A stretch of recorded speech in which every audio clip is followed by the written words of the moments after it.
السلام عليكم ورحمة الله وبركاته.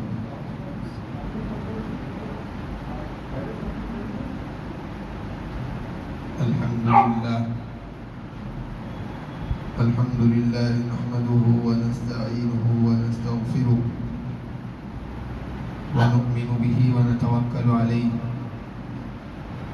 ونعوذ بالله من شرور أنفسنا ومن سيئات أعمالنا.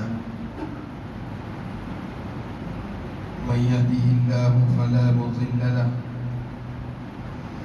ومن يضلله فلا هادي له، ونشهد أن لا إله إلا الله وحده لا شريك له، ونشهد أن سيدنا ونبينا ومولانا محمدا عبده ورسوله. أما بعد،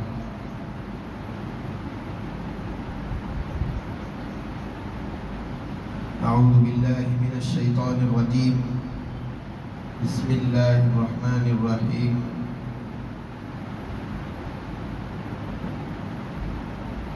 واصبر نفسك مع الذين يدعون ربهم بالغداة والعشي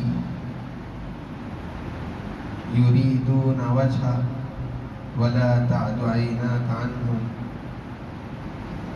صدق الله العظيم.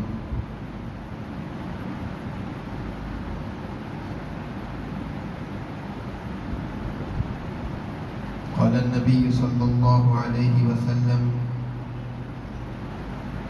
الطهور شطر الإيمان.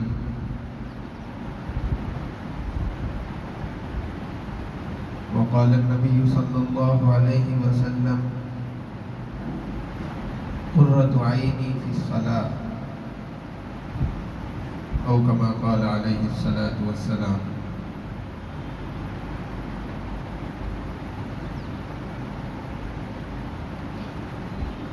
معزز سامعین اکرام،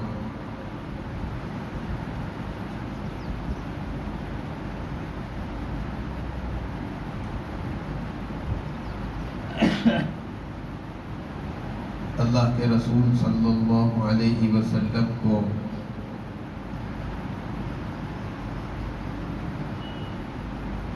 اللہ تبارک و تعالیٰ کی طرف سے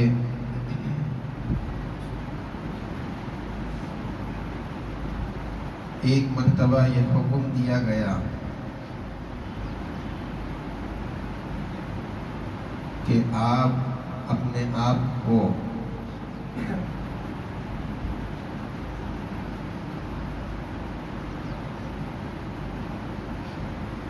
ایسے لوگوں کے درمیان میں بٹھائیے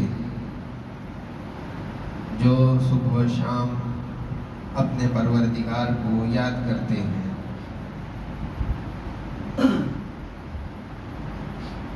اور حدیث مبارکہ میں بھی اللہ کے رسول صلی اللہ علیہ وسلم نے یہ بیان فرمایا ہے کہ اللہ کے رسول صلی اللہ علیہ وسلم ایک مرتبہ مسجد کے اندر تشریف لائے. صحابہ اکرام رضوان اللہ تعالی علیہم اجمعین کی ایک جماعت وہاں پر بیٹھ کر کے اللہ کے ذکر میں مشغول تھی. حضور پاک صلی اللہ علیہ وسلم کو آتا ہوا دیکھ کر کے وہ لوگ خاموش ہو گئے. اللہ کے رسول صلی اللہ علیہ وسلم ان لوگوں کے پاس آئے اور آپ نے ان لوگوں سے پوچھا کہ تم لوگ کیا کر رہے تھے؟ ان لوگوں نے بتایا کہ ہم اللہ کا ذکر کر رہے تھے، اللہ کو یاد کر رہے تھے. حضور پاک صلی اللہ علیہ وسلم نے ان لوگوں کو قسم دے کر کے پوچھا کہ اللہ کی قسم، اس ذات کی قسم جس کے قبضے میں میری جان ہے، کیا تم کسی کام کے اندر بیٹھے ہوئے تھے؟ اللہ کی یاد کے اندر ہی بیٹھے ہوئے تھے؟ انہوں نے کہا کہ ہم اسی کام کے اندر بیٹھے ہوئے تھے. حضور پاک صلی اللہ علیہ وسلم نے فرمایا کہ میں نے تم کو قسم اس لیے نہیں دی کہ مجھے تمہاری بات پر یقین نہیں آیا، اس لیے میں نے قسم نہیں دی، بلکہ میں نے تم کو قسم اس لیے دی ہے کیونکہ اللہ تبارک و تعالیٰ کی طرف سے مجھے یہ حکم ملا ہے کہ تم جیسی لوگوں کی مجلسوں کے اندر جا کر کے میں بیٹھا کروں۔ اس طرح کی مجلس صحابہ کرام رضوان اللہ تعالیٰ علیہم اجمعین کی اللہ کی یاد اور اس کے ذکر کے ساتھ میں ہوا کرتی تھی، جن مجالس میں نبی رحمت صلی اللہ علیہ وسلم کو شریک ہونے کا حکم دیا جاتا تھا۔ ایسی ہی ایک صحابہ کی مجلس جس میں نبی رحمت صلی اللہ علیہ وسلم بھی تشریف فرما تھے، آپ کی مجلس چل رہی تھی۔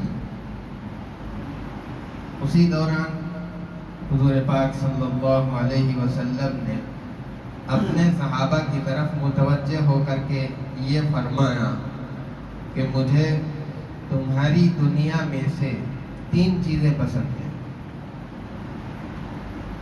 حضور پاک صلی اللہ علیہ وسلم نے یہ نہیں فرمایا کہ اس دنیا میں سے، بلکہ فرمایا تمہاری دنیا میں سے، اس لیے کہ اللہ کے رسول صلی اللہ علیہ وسلم کا اس دنیا سے کچھ تعلق نہیں تھا، اسی لیے آپ نے یہ الفاظ استعمال فرمائے تمہاری دنیا میں سے مجھے 3 چیزیں پسند ہیں۔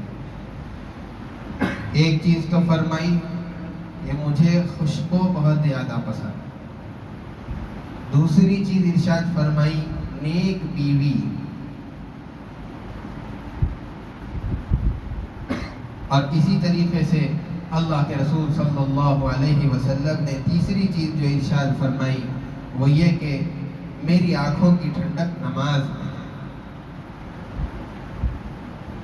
اللہ کے رسول صلی اللہ علیہ وسلم کی تعلیمات پر اگر ہم نظر ڈالتے ہیں، اور ہر مسلمان جانتا بھی ہے کہ حضور پاک صلی اللہ علیہ وسلم پاکی، صفائی، ستھرائی اس کا خود بھی اہتمام کرتے تھے اور اس کی تاکید کے ساتھ میں تعلیم فرمایا کرتے تھے۔ اب ظاہر سی بات ہے کہ جس کی تعلیمات خود پاکیزگی پر مشتمل ہو اور جو پاکیزہ رہنے کا صاف ستھرا ماحول قائم کرنے کی تعلیم امت کو پہنچاتا ہو، تو یقیناً ایسی ہستی کو خوشبو کا پسند ہونا ایک فطری بات ہے۔ اللہ کے رسول صلی اللہ علیہ وسلم خوشبو کو بہت زیادہ پسند فرمایا کرتے تھے، اور خوشبوؤں کے اندر بھی بہت ساری قسمیں ہوتی ہیں، اس کے اندر بھی مشک اور عود، یہ 2 خوشبو اللہ کے رسول صلی اللہ علیہ وسلم کو بہت زیادہ پسند تھی۔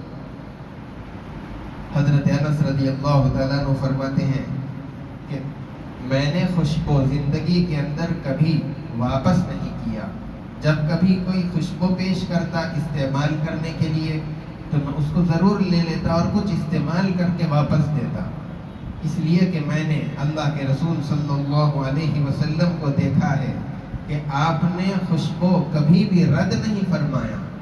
جب کبھی کوئی خوشبو پیش کرتے ہیں تو اس کو استعمال کر کے واپس دینا چاہیے۔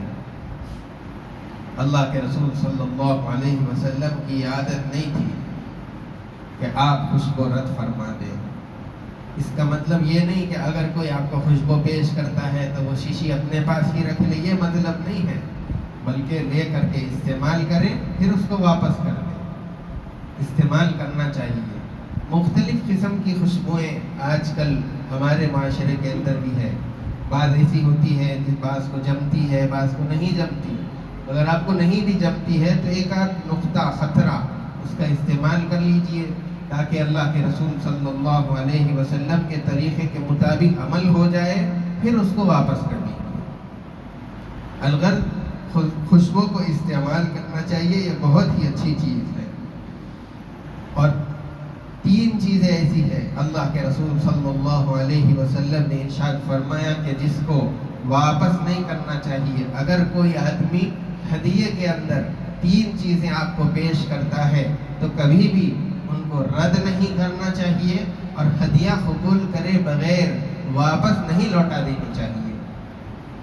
ایک تو اگر کوئی آدمی آپ کو دودھ پیش کرتا ہے تو اس کو ضرور قبول کر لیجیے، اور دوسرا اگر کوئی آپ کے آرام کرنے کے واسطے عاریتاً تکیہ دیتا ہے تاکہ اس پر سر رکھ کر کے سو جائے، اس کو ٹیک لے کر کے بیٹھے، یا پھر ہدیہ کر دیتا ہے کہ میری طرف سے تکیہ آپ کے لیے تحفے کے طور پر دے رہا ہوں، تو اس کو بھی رد نہیں کرنا چاہیے۔ اور تیسری چیز ہے خوشبو، جس کو آدمی ہدیے میں اگر ملے تو اس کو قبول کر لینا چاہیے۔ یہ 3 چیزیں ہیں، اور یہ 3 چیزیں اللہ کے رسول صلی اللہ علیہ وسلم نے ان کے رد کرنے سے منع اس لیے فرمایا کیونکہ یہ ہدیے کے اندر دی جانے والی بالکل ہلکی سی چیزیں ہیں۔ سامنے والا جب یہ چیزیں ہدیے کے اندر دیتا ہے تو ہدیے میں دینے میں یہ چیزیں اس سامنے والے پر بار نہیں پڑتی، یہ بہت زیادہ قیمتی چیزیں نہیں ہیں، اس لیے جب تحفے میں آپ کو دی جا رہی ہیں تو اس کو قبول کر لینا چاہیے۔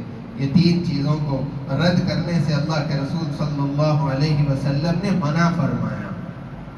اور پھر اللہ کے رسول صلی اللہ علیہ وسلم نے اس بات کی وضاحت بھی فرمائی کہ خوشبوئیں آدمی بھی استعمال کرتے ہیں، عورتیں بھی استعمال کرتے ہیں، تو آدمی کس طرح کی خوشبو استعمال کرے اور عورتیں کس طرح کی خوشبو استعمال کریں، اس کو اللہ کے رسول صلی اللہ علیہ وسلم نے بیان فرمایا ہے کہ آدمی ایسی خوشبو استعمال کرے جس کی خوشبو پھیلنے والی ہو اور جس کے اندر رنگ کم رہے، اور عورتیں ایسی خوشبو استعمال کرے جس کے اندر پھیلنا نہ ہو، کم پھیلنے والی ہو اور رنگ اس کا زیادہ رہے، اس لیے کہ رنگ یہ آدمی کے لیے زیب نہیں دیتا، اور عورت اگر خوشبو لگا کر کے ایسی خوشبو جو پھیلنے والی ہے اگر ایسی خوشبو لگائے گی تو پھر یہ خوشبو غیر محرموں تک اور دوسرے مردوں تک پہنچے گی، اور یہ چیز آدمی کو اور خود اس عورت کو بھی فتنے کے اندر ڈال سکتی ہے۔ اسی لیے ایسی خوشبو عورت استعمال نہ کرے تو زیادہ پھیلنے والی ہے۔ ہاں، آدمی کے لیے اس کے اندر کوئی خرابی نہیں ہے کہ وہ خوب پھیلنے والی خوشبو استعمال کرے، اس لیے ایسی خوشبو آدمی استعمال کر سکتا ہے۔ انبیاء علیہ السلام کی 4 چیزیں ایسی ہیں جو انبیاء کی سنت ہے، اس کے اندر خوشبو بھی ہے۔ 4 چیزیں یہ کہ حیا، شرم، یہ انبیاء علیہ السلام سارے کے ساروں کی یہ سنت رہی ہے کہ وہ حیا اور شرم کیا کرتے تھے۔ بے حیائی ان کی زندگی کے اندر، ان کے زندگی کے کسی بھی گوشے کے اندر نظر نہیں آتی تھی۔ اور دوسرا یہ کہ انبیاء علیہ السلام خوشبو کا استعمال فرمایا کرتے تھے۔ اور تیسری چیز جو سارے انبیاء کی سنت ہے وہ ہے مسواک۔ ہر مسلمان کو مسواک کا استعمال کرنا چاہیے، دنیاوی فوائد بھی اس کے اندر ہے، اخروی فوائد بھی ہے۔ سب سے بڑی چیز تو یہ ہے کہ یہ ہمارے اور آپ کے آقا حضرت محمد رسول اللہ صلی اللہ علیہ وسلم کی سنت ہے۔ جو آدمی مسواک استعمال کرتا ہے آخری گھڑی میں جب اس کی روح بالکل نکلنے والی ہو، اللہ تعالیٰ اس کی زبان پر اس مسواک کے عمل کی برکت سے کلمہ طیبہ اس کی زبان پر جاری فرماتے ہیں۔ اور پھر اخروی اور دنیاوی طبی اعتبار سے بھی اس کے بہت سارے فوائد ہیں، اسی لیے اس کو استعمال کرنا چاہیے۔ اور چوتھی چیز جو سارے انبیاء علیہ السلام کی سنت رہی ہے وہ ہے نکاح کا کرنا۔ یہ 4 چیزیں ہیں جو سارے انبیاء علیہ السلام کی سنت ہے۔ آج کل عطر کے علاوہ پرفیوم وغیرہ بھی بہت سارے دستیاب ہوتے ہیں جس کو بہت سارے نوجوان استعمال کرتے ہیں۔ اس کے اندر الکوہل بھی استعمال ہوتا ہے اس کے تیار کرنے میں، اس کے بنانے کے اندر۔ اب جو الکوہل اور شراب جو اس میں استعمال ہوتا ہے وہ کئی ایک چیزوں سے بنتا ہے۔ اگر پرفیوم کے اندر انگور سے یا کشمش سے یا پھر کھجور سے بنائی ہوئی شراب، ان 3 چیزوں سے بنائی ہوئی شراب اگر استعمال ہوئی ہے اس کے تیار کرنے میں، تو پھر ایسے پرفیوم کا استعمال نہیں کرنا چاہیے، اس کا استعمال کرنا جائز نہیں ہے۔ اگر ان چیزوں کے علاوہ دوسرے چیزوں سے بنائی ہوئی شراب ہے، جیسے جو سے بنائی ہوئی، گنے سے بنائی ہوئی، شہد سے بنائی ہوئی، اور دوسری جتنی بھی چیزیں ہیں یا کیمیکل بھی استعمال کیا جاتا ہے ان پرفیومز کے اندر، اگر ان چیزوں سے بنائی ہوئی ہے تو پھر ایسا پرفیوم استعمال کرنے کی گنجائش ہے، لیکن بہتر یہ ہے کہ ایسا پرفیوم استعمال نہ کرے جس کے اندر الکوہل ملا ہوا ہے۔